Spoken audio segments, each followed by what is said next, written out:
Welcome back! You ever find yourself standing in a store, looking at your shopping cart and just wondering, why this coffee? Or what on earth made me grab these sneakers over all the others?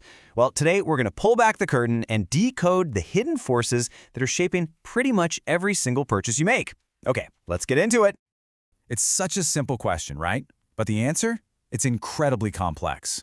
You might think, oh, it's just about the price, or maybe the quality.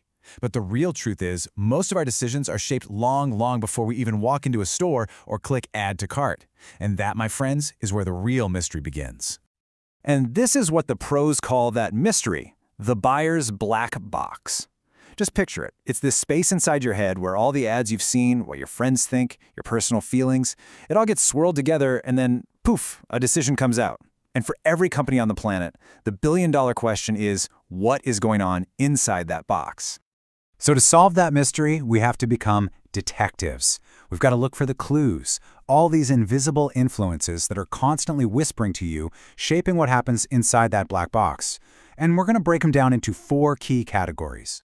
Think of these like the 4 main ingredients that cook up your buying behavior. You've got these really broad cultural forces, then the more immediate social factors, your own unique personal traits, and finally, the deep-down psychological drivers that, honestly, we all share. Let's kick things off with culture. This quote is such a brilliant example of a company just getting it. Procter & Gamble, instead of just running ads, went directly to medical centers and Latino communities and gave pamper samples to new moms. I mean, think about that. At a crucial moment, they built trust and showed their value. It wasn't just advertising. It was about becoming part of the community fabric. And wow, did it work. Okay, next up, social factors. And a huge one here is something called a reference group. Picture a young kid who lives and breathes basketball. They might not know a single pro player, but they're buying the same shoes, wearing the same jersey. Why? Because they want to be like their heroes. That team is their reference group, and it's setting a powerful standard for what they choose to buy. Now let's get personal. We tend to pick brands that reflect who we are, or maybe who we want to be. And believe it or not, brands are carefully built to have distinct personalities. I mean, look at this. Are you someone who values sincerity, honest and practical? Or maybe excitement, daring and modern? Companies know that if they can get their brand's personality to match yours, you're way more likely to pick them. And this is just the perfect case study. Remember those ads? Apple wasn't just selling a computer. They were selling you an identity. The Mac was the young, cool, creative type, total excitement. The PC was reliable but kinda stuffy. They weren't just talking about features. They were looking you in the eye and asking, so, which one of these guys are you? And finally, let's get deep with our psychological drivers, which are perfectly laid out in Maslow's famous hierarchy of needs. Now, the key thing here is that so much of marketing is aimed at these needs, whether you realize it or not. A fast food commercial, that's hitting your basic physiological need for food. An ad for a luxury watch, that's selling you esteem, a feeling of success. Okay, so we've cracked open the buyer's black box and had a look around. Now, let's flip the script entirely. How do companies take all this knowledge and use it to build stuff you'll actually want to buy? Well, it isn't magic, I can tell you that. It is a very structured process. And they absolutely need that process because of this number right here. Up to 90% of all new products fail within the first year. 90%. With odds like that, just throwing an idea out there and hoping for the best is basically a death sentence. So, to avoid becoming just another statistic, smart companies follow a really rigorous plan. It's an 8-step blueprint designed to take an idea from just a little thought bubble all the way to a smash hit on the store shelf. The whole journey kicks off with a massive brainstorm. I'm talking thousands of ideas from everywhere.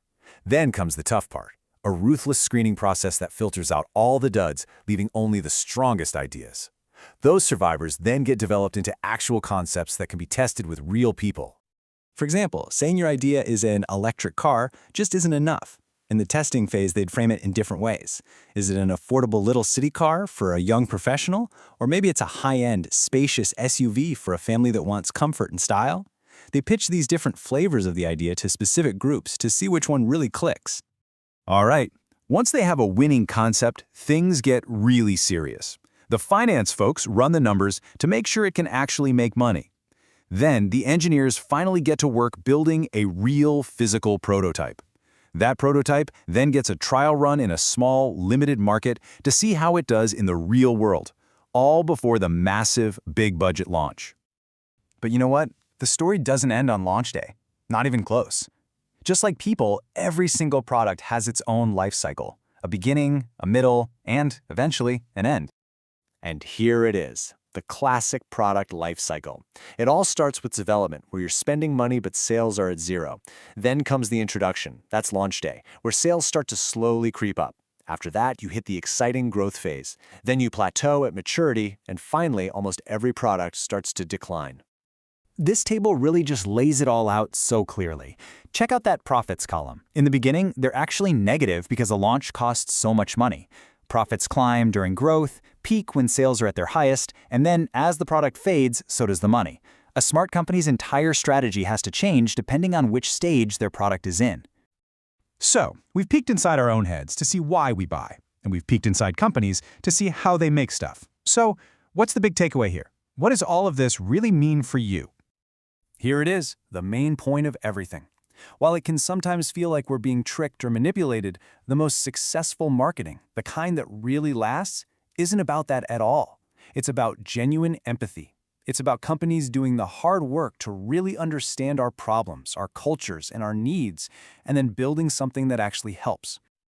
This example is just perfect. This isn't some flashy, expensive ad. This is a company simply paying attention and realizing, hey, people in the UK have a problem we can solve. So they adapted their product to fit a real specific need. And that right there is great marketing in a nutshell. Find a real problem, offer a real solution. So the next time you're about to buy something, just pause for a second. Ask yourself, what's really happening here? Is it a social influence? Is it a brand personality that I connect with? Or is this a company that truly understands a problem I have? Because now that you can see these hidden forces, you can start to understand what's really driving your own choices.